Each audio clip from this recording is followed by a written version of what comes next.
अन्वेषचा birthday 21 तारखेला होता, पण मला व्हिडिओ टाकायला थोडा लेट झाला आहे. असो, पण तो दिवस खूप खास होता, कारण अन्वेषचा तर बड्डे त्या दिवशी होताच, पण आणखीन एक कारण होतं.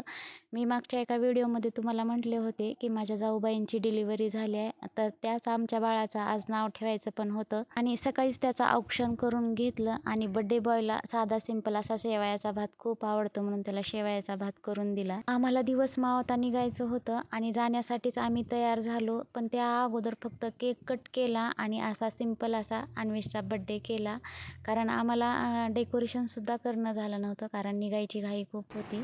Happy birthday to you, happy इकडं बघ रे, बर्थडे बघ to you, happy birthday dear Anvesh, happy birthday to you. Cake cut केला आणि सगळ्यांना दिला. मी पण खाल्ला आणि आम्ही लगेच निघालो बाळाचं नाव ठेवण्यासाठी. तर आम्ही तिथे पोहोचलो, बाळाचं नाव ठेवलं आणि आम्ही जेवणं वगैरे केली आणि मला तिथं काही व्हिडिओ बनवणं झालं नाही. ह्या ज्या काही फोटो आहेत तर त्याच मी टाकल्यात. अन्वेषचा बड्डे होता, त्यामुळे त्यांनी पण केक आणला होता. आज अन्वेषने 2 केक कट केले, त्यामुळे अन्वेष तर खूप खुश होता. त्यानंतर आम्ही घरी आलो आणि व्हिडिओ आवडला असेल तर नक्की सबस्क्राईब करा. चला तर मग बाय.